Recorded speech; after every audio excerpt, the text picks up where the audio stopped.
Morning, everyone. Welcome to Start Your Day with a Coach, where we help you live your proudest, best day each day so that you can build a really great life. Now, today I want to talk about how being in debt is the absolute worst. I'm not sure if you've ever been in that situation. And if you haven't, this is also a discussion on how to handle stress. But, have you ever thought about and imagined your life in the future where you didn't have to worry about money or finances? You just woke up, greeted your family, had a great breakfast, connected, started the day excited to do what you do.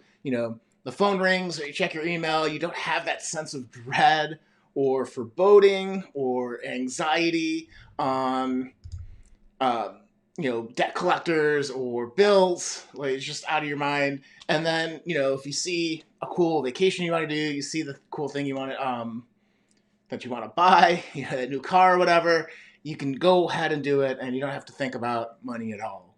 And I sometimes daydream about that situation too, especially since I know what it's like to be in a ton of debt. For me, I had a ton of student debt. From an undergrad and graduate degree, it cost me about $80,000, I think, when it's all said and done. Being the first person to kind of go through the whole college system in my family, I didn't know a lot of the pitfalls. And so I took on a bunch of debt. My parents took on a bunch of debt. And I didn't realize exactly how damaging that would be to my future and my psyche and how I'd make some decisions earlier on in my career. And maybe you've run into that situation too. Um, so, and it's such a, the obstacles that you have when you have a lot of stress, um, and in particular with debt and student debt that just doesn't go away. You know, being unable to pay the monthly payments with a corporate gig at a one of the greatest companies in the United States, and that kind of hurts how your sense of responsibility and your sense of self. And then to have people call you and just say, "Hey, you need to fork over money," kind of mafioso. And then when you're like, "I don't have I could choose not to eat this month," and they're like, "Okay, you need to choose not to eat because you're a garbage human being. You shouldn't have done this if you couldn't be responsible," and on and on and on. So you got people calling you every day telling you this, and your mindset about yourself can change. You could really start to doubt yourself or feel worthless or feel like you're really screwed up and it's going to define you for the whole rest of your life. And you start to internalize it.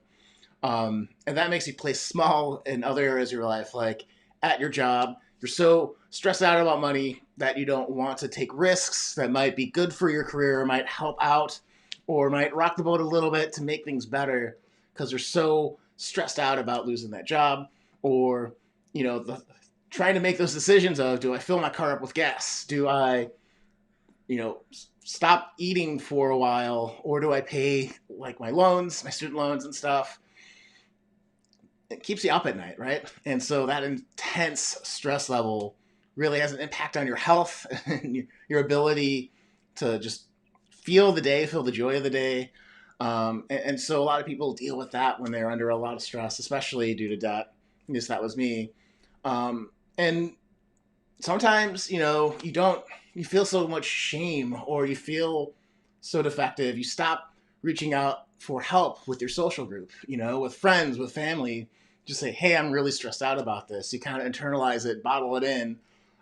Maybe as a good person of Irish descent, it's part of what my family does. I'm not sure about your family, but we just bottle in our feelings that are negative most of the time, until it's a pressure cooker and you explode at some point. Um, but so you have this bad belief about yourself because of stuff that's happening. Personally, like, you want to be responsible and you felt like you failed somehow, and then you have somebody every day, a couple of times a day, screaming at you because you're worthless because you can't come up with a payment because you don't have money in your bank account, which is terrible. Um, Very dehumanizing. And then so you have this bad situation about yourself. You can't ask people for help. You can't ask people for ideas, and then you just get stuck. You don't have the skill to figure out how to get out of debt, or how to generate value, or how to start a business, or how to, you know, find another job. This particular situation for me, I was already working 50 plus hours a week at the main gig, often on call on nights and stuff. So there never was an option to get another gig because the whole thing was like, we'll fire you if you choose that other thing over what we have you do, and we have you basically on call all the time. So it was a really, really tough situation.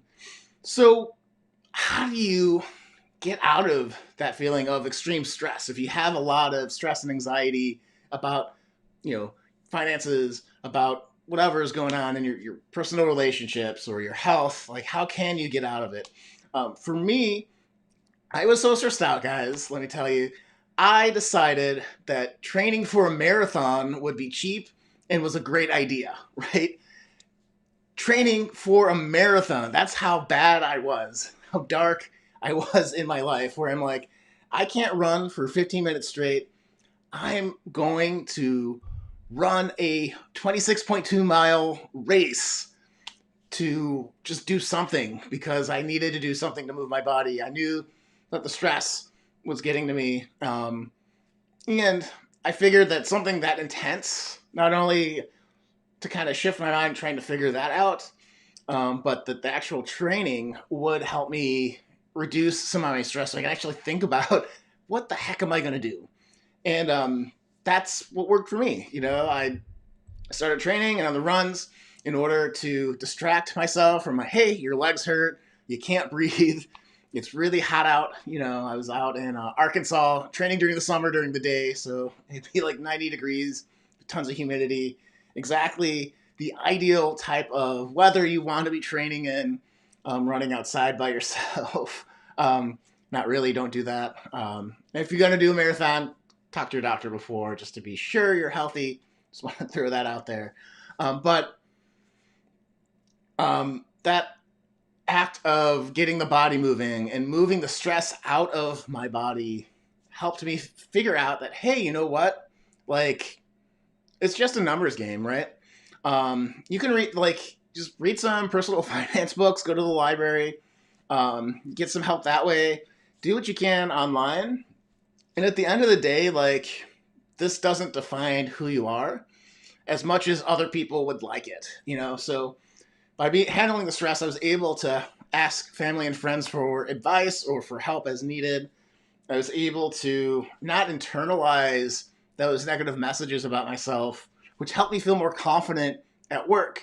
When I was more confident at work, I could speak up more. When I spoke up more, I got picked up for promotions, not skipped over, which helped the financial situation and so got the ball rolling in the right way. So the big lesson here, folks, is sometimes in order to deal with stress, in order to deal with a part of our life that maybe isn't going super well, we have to leverage another part of our life. Whether that's if your family life is kind of screwed up, maybe you leverage working out, or maybe you leverage your career, or maybe you leverage your wellness practices. Or maybe if you don't feel happy every day, it's really getting clear about your work or getting clear about your relationships and working on that area that can help you feel that sense of joy every day.